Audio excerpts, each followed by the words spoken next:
마음 속에 애욕을 떠난 이를 사문이라 이름하고 세속에 대해 생각하지 않는 것을 출가라 이름하느니라. 수행자로서 애욕의 그물에 걸리면 개가 코끼리 가죽을 쓴 것과 같고 돌을 닦는 사람이 사랑을 품는 것은 고슴도치가 쥐 굴 속에 들어가는 것과 같느니라. 여기에서 출가, 사문 이렇게 연결을 하면 출가라는 말, 사문이란 말 같은 말이죠.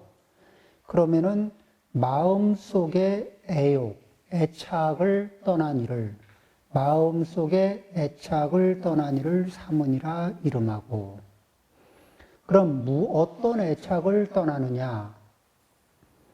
자, 이제 우리가 이런 게 있습니다. 이제 살면서 이제 결혼을 하고 자식을 낳지 않습니까? 자식에게 애착을 띈 상태에서 자식을 위하는 마음을 내면은 자식에게 도움이 되는 생각이 납니다. 그런데 자식에게 애착을 붙일 때 보통 어떻게 되냐면 내 마음대로 내 뜻대로 움직여 줬으면 좋겠다예요. 애착을 갖는 순간에. 그렇죠? 그런데 또 이 배우자한테도 내 뜻대로 당신이 살아줬으면 좋겠다 그러거든요. 내가 할 때는 요 말이 로맨스 같은데 배우자가 나한테 자기 뜻대로 내가 살아주기를 원하면은 요 오묘한 감옥 같아요. 그렇죠? 예. 내가 하면은 당연한 말이면 내가 요구할 때는 당연한 것 같은데 내가 받아보면은 그렇게 불합리한 말일 수가 없어요. 그럼에도 불구하고 내가 하는 행위와 다른 사람이 나한테 하는 행위를 독립시켜서 봐. 그걸 같은 차원에서 보면은 지혜가 생길 텐데 그거는 이상한 거고 이거는 맞는 거고 이렇게 보통 해석을 해요. 그런데 애착을 일으키는 순간에 우리는 인생이 굉장히 복잡해집니다. 자, 이제 제가 여기에 애착을 갖습니다.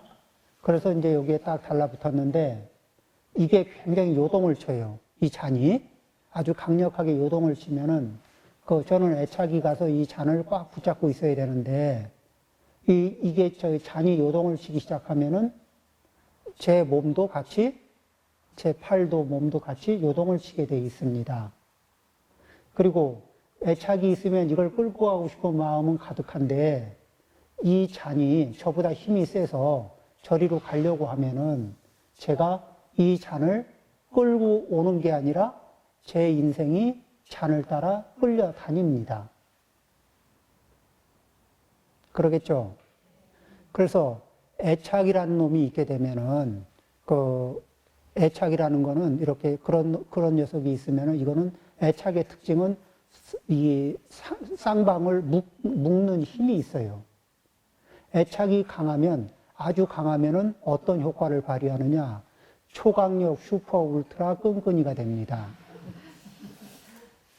그러면 이제 이게 딱 이렇게 눌러붙게 되기 때문에 이게 떨어지질 않는데 그러면서 그것이 가는데 그것이 힘이 세면 내가 끌려가고 아니면 내가 힘이 세면 끌고 다녀요. 그런데 두 사람이 손목이 묶여있고 발목이 묶여있는 상태에서 한 사람이 힘이 세고 한 사람이 힘이 약한 상태에서 힘센 사람이 가고자 하는 방향대로 애착이 있어서 떼놓지 못하고 가고 싶은 대로 이렇게 휘젓고 돌아다니면은 다른 한 사람은 굉장히 기쁘겠죠.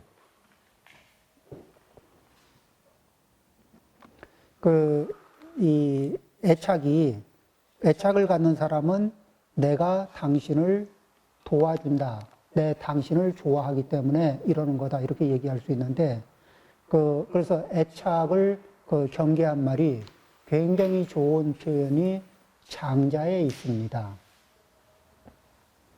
장자, 이게 고전이죠. 중국. 거기에 보면은 이제 이 노나라는 그 내륙 땅에 내륙 지방에 있는데 노나라 임금이 사는 왕궁에 바다에 사는 새가 날아들었습니다. 희귀한 일이죠. 새를 잡았습니다. 희귀한 새를 만났으니까 좋은 징조라고. 그래서 이 좋은 징조를 몰고 온 새를 대접을 해야 되겠다. 그래서 잘 묶어 놓고 그 다음에 애착이 가니까 놔주면 안 돼요. 꽉 묶어 놔야 돼요. 그 상태에서 자기가 제일 먹어봐서 제일 맛있는 음식과 또 술과 음악을 들려줬죠. 그런데 새는 먹지도 마시지도 않고 슬피 울다가 죽었더라. 애착관계라는 게 이 사람을 굉장히 거의 힘들게 합니다. 또 우리가 명예에 집착을 하잖아요. 명예가 사람을 안 따라오면 사람이 명예를 따라가면서 아주 이게 피폐해질 수가 있습니다. 마음속에 애착을 가지고 있으면 그 애착의 대상이 나의 주인이 됩니다. 누구를 위해서 살아요? 종은 주인을 위해서 삽니다. 그러면 그 애착을 가진 사람은 무엇을 위해서 살아요? 애착의 대상을 위해서 삽니다. 그렇죠? 그러는 사이에 누가 주인이 돼요? 애착의 대상이 주인이 됩니다. 돈이 애착의 대상이 되면은 돈이 주인입니다. 그렇죠? 명예가 애착의 대상이 되면 명예가 주인이 됩니다. 그러는 사이에 그 주인을 위해서 종은 봉사를 해야 되죠. 그렇게 한평생 봉사하다 보면 어느 사이에 늙게 됩니다. 그런데 마음속에 애착을 떠난 상태에서 이 모든 존재에게 유익한 삶을 살기를, 그러면은 애착을 내려놓은 상태에서 바라보면은 그 사람이 필요한 게 보여요. 애착을 내가 가지고 있어 그 사람에게 애착을 가진 상태에서 보면 그 사람을 움직일 수 있는 단서를 찾습니다. 조정할 수 있는 단서를 찾기가 쉬워요. 그리고 실제는 어떤 사람과 함께 할 때가 좋으냐면, 나에게 적절하게 도움이 되고 적절하게 나를 위하는 사람, 또 내가 적절하게 위해 줄 수 있는 사람. 그렇죠? 내 방식대로가 아니라 그 사람이 각각이 이게 필요한 상태가 있거든요. 그런 것들을 알아보려면 자기 중심적인 사고에서 그걸 이렇게 좀 내려놔야 돼요. 애착을 강하게 가진 상태에서는 자기 중심적인 사고를 갖기가 좋습니다. 자, 이제 마음속에 애착을 가지면 소유욕이라는 게 있죠. 소유욕이라는 건 지배욕과, 소유욕은 또 지배욕이 되죠. 그런 소유욕, 지배욕 이런 것이 마음속에 애욕을 떠난 이를 사문이라 이름하고, 세속에 대해 생각하지 않는 것. 세속을 계속 생각한다는 건 뭐예요? 세속을 계속 그리워한다는 거죠. 그러죠? 계속 생각하는 거는 계속 그리워하는 거예요. 그러면은 세속을 계속 그리워한다는 얘기는 그리워하는 것을 떠나갈 힘이 있을까 없을까? 어떤 것으로부터 자유로우려면은 그것에 대해서 연연하는 마음. 그렇죠? 집착하는 마음. 이런 것들이 이게 벗어나야 되겠죠? 그러니까 이제 출가사문은 그렇습니다. 그러면은 제가자는 어떻게 해요? 제가자 입장에서는 자, 이제 결혼을 하고 나면 자기 배우자가 아닌 사람에 대해서는 성적인 관계, 성적인 에너지와 관련해서는 쿨하게 내려놓는 겁니다. 그렇죠? 안 그러고, 그걸 계속 여기저기에다가 그런 에너지를 이게 붙여서 사람들을 바라보고 접촉하고 이러면은 자기 배우자에게도 이렇게 의롭지 못하고, 그리고 이게 신뢰가 없어지고 이렇게 되는 거예요. 그래서 무엇을 선택하고 나면 무엇을 하나 선택한다는 것은 많은 것을 내려놓는다는 겁니다. 그렇죠? 이 선택은 다른 말로 얘기하면 포기도 동반합니다. 포기를 동반하지 않고 선택을 하면은 반드시 사고가 나요. 그러니까 우리는 어떻게 선택할 때 백화점에 가서 물건을 선택했으면 주머니에 있는 돈을 포기해야 됩니다. 그렇죠? 그 대가가 있어요. 선택에 대한 대가를 언제든지 당연하게 지불할 생각을 하고 사는 겁니다. 수행자로서 애욕의 그물에 걸림은, 자, 수행자는 그러니까 업을 자유롭게 하는 사람이에요. 업으로부터 자유로워지려고 하는 사람이죠. 수행자는. 그러면 그 업은 어떤 특징이 있어요? 끈끈이 풀처럼 집착력, 접착력을 일으킵니다. 그렇게 수행자로서 애욕의 그물에 걸리는 것은 개가 코끼리 가죽을 쓴 것과 같고, 자, 이제 개하고 코끼리하고 보면 누가 커요? 코끼리가 크죠? 그리고 코끼리가 개보다 이렇게 폼새로 보면 위대한데, 개가 코끼리 가죽을 뒤집어 쓰고 이렇게 움직이면은 마치 코끼리가 움직이는 것 같이 코끼리처럼 보일 수는 있습니다. 외양은. 그렇지만은 아무리 코끼리 가죽을 뒤집어 썼어도 강아지가 낼 수 있는 에너지는 코끼리 에너지가 아니고 강아지 에너지겠죠. 그러니까 마음을 쓰고 행동을 해보면은 집착이 늘어지고, 집착, 애착, 이런 것들이 늘어지고 있으면은, 그러면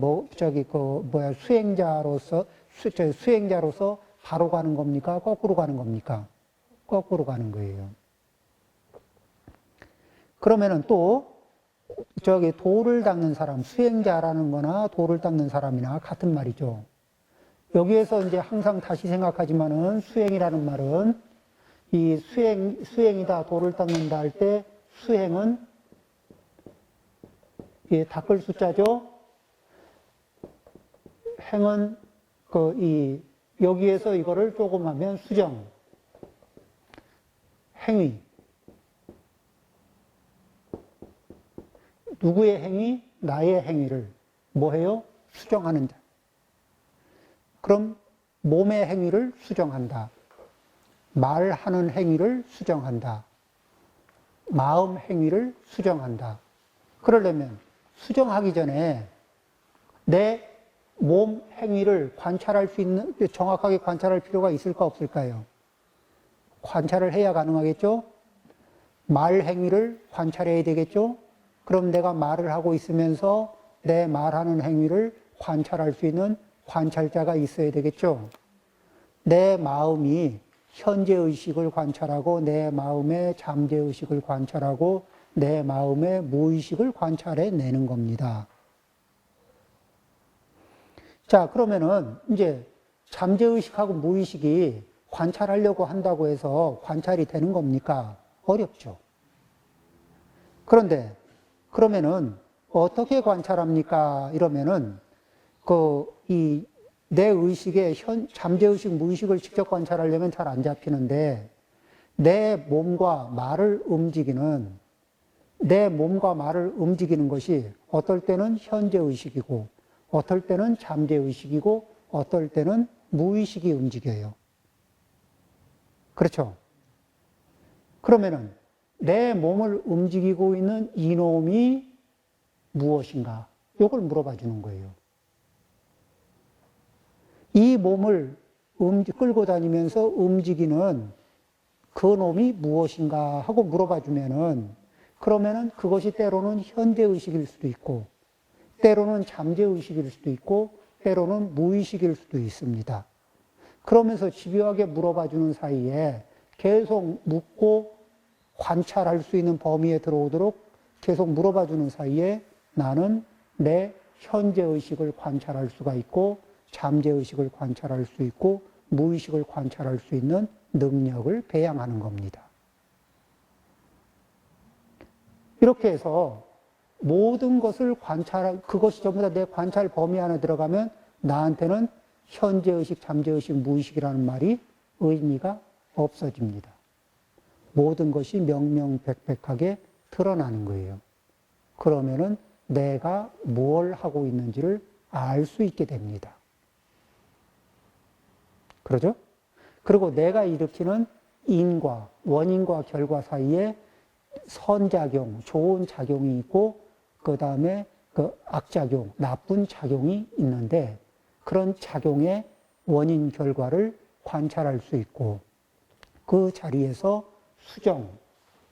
그 행위를, 내 행위를 수정하는 작업을 하는 겁니다. 그러면은, 그것을 관찰하기 전에는 수정을 못 하느냐? 그렇지 않습니다. 어떻게 수정을 하느냐? 부처님이 일러주신 말씀대로 실천을 하는 겁니다. 마음을 먹는 게 아니고 실천을 하는 거예요. 그러면은, 그때는 실천을 하더라도 실천이 내용적으로 실천하는 게 아니고 일단 피상적으로 실천하는 거죠. 피상적으로 몸으로 실천하고 말로 실천합니다. 그러면 몸으로 실천하고 말로 실천하려고 하면 부처님 일러주신 방향과 이게 마찰이 일어나는 내 현재의식, 잠재의식, 무의식에 있는 내용들은 스파크가 날까 안 날까요? 스파크가 일어나죠. 충돌이 세게 일어나겠죠. 그러면 세게 일어나면 관찰하기가 좋을까 안 좋을까?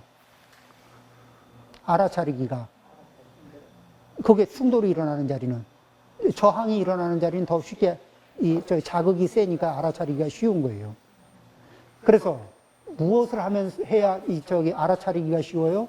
부처님이 일러주신 대로 실천을 먼저 하면은 알고 나서 실천하는 게 아니라 실천하면서 관찰을 합니다. 그러면은 알기가 쉬워집니다.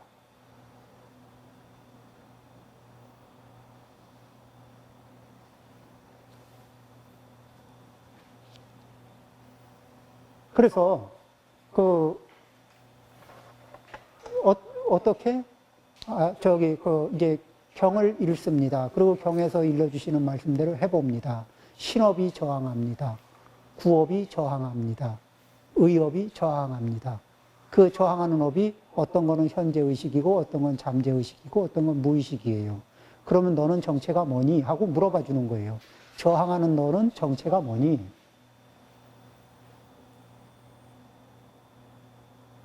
그래서 그걸 차곡차곡 물어서 접근을 하다 보면 관하는 힘이 점점 깊어지고 미세해집니다. 그래서 왜 현미경의 배율이 높아지면 높아질수록 우리가 육안으로 도저히 알아볼 수 없었던 많은 것들을 현미경 배율이 높으면 높을수록 알아볼 수가 있잖아요. 우리가 육안으로는 볼 수 없는 것도 배율이 높은 현미경으로는 알아볼 수 있죠. 코로나 바이러스도. 그러듯이 이제 미세하게 움직이는 우리의 이 의식 세계, 깊은 의식 세계의 움직임도 이런 방법을 통해서 계속 노력하면은 이제 뻔히 보이기 시작합니다. 그래서 내 신구의 삼업이 다 보이기 시작해요.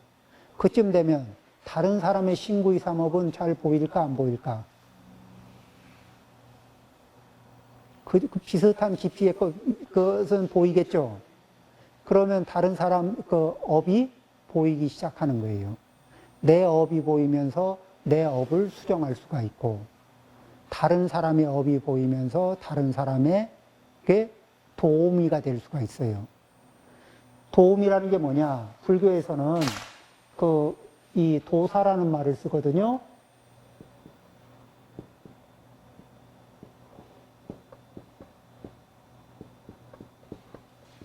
요게 인도할 도자, 스승사자인데 요즘 말로 얘기하면 가이드입니다.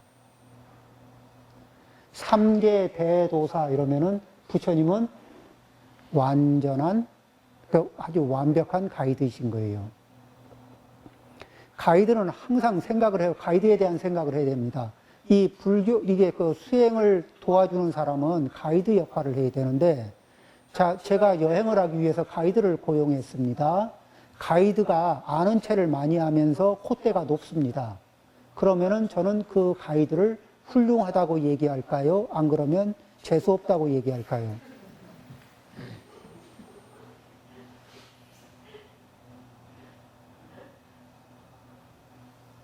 또 가이드를 고용을 했는데 가이드가 뒤따라오면서 시키는 일이나 하려고 그러고 당최 그 뭐를 안 해. 그러면은 그 이렇게 마음이 편안합니까? 안 합니까? 그런데 가이드가 휘슷한 그 이렇게 선상에서 가면서 그러면서 이렇게 그 이 주목할 만한 자리들을 이렇게 그 이렇게 표시를 해보고 관심을 가지면은 관심을 갖고 물어보면 거기에 대해서 그렇게 설명을 증강현실처럼 그 자리에서 이렇게 그 설명을 좀 해주고 또 관심을 갖는 거는 또 이렇게 설명을 해주고 관심을 안 가, 저기 있는 거 저게 뭔지 아세요? 이렇게 물어봐서 질문을 잘해서 관심을 갖게 만들고 그 다음에 관심을 갖고 충분히 의문이 생기면 그 의문을 또 풀어주고 자, 이런 식으로 가이드를 하면 어때요? 그렇죠. 그러니까 그 부처님은 나에게 와서 법문을 들으라 하고 막 사람들을 긁어 모았습니까? 아니면은 의문이 생긴 사람이 찾아왔을 때 상대를 했습니까? 의문이 있는 사람이 찾아왔을 때 상대를 해요. 그리고 어느 정도까지만 하죠? 그 사람의 용량만큼만 하고 맙니다. 그런 거 있죠. 어느 가이드는 나는 이 정도면 내 용량으로 오늘 이만큼이면 충분한데 거기에다가 막 2배, 3배로 퍼붓고 있으면 아주 훌륭한 가이드처럼 보이죠. 이 앞에 들어왔던 것도 넘쳐서 다 같이 빠져나가는 수가 있습니다. 그래서 이 가이드라는 이게 도사, 그렇죠. 다른 사람에게 도움을 줄 때는 이 가이드의 위치에서 도움을 준다. 그렇죠? 지배적인 위치에서 도움을 주는 게 아니라 가이드의 위치에서 도움을 주는 거다. 그거를 누가 그렇게 하라고 일러주셨어요? 부처님이. 그리고 부처님이 이런 역할을 하셨죠. 그러면은 그 부처님을 따라 배우는 우리들도 그런 역할을 해야 되겠죠.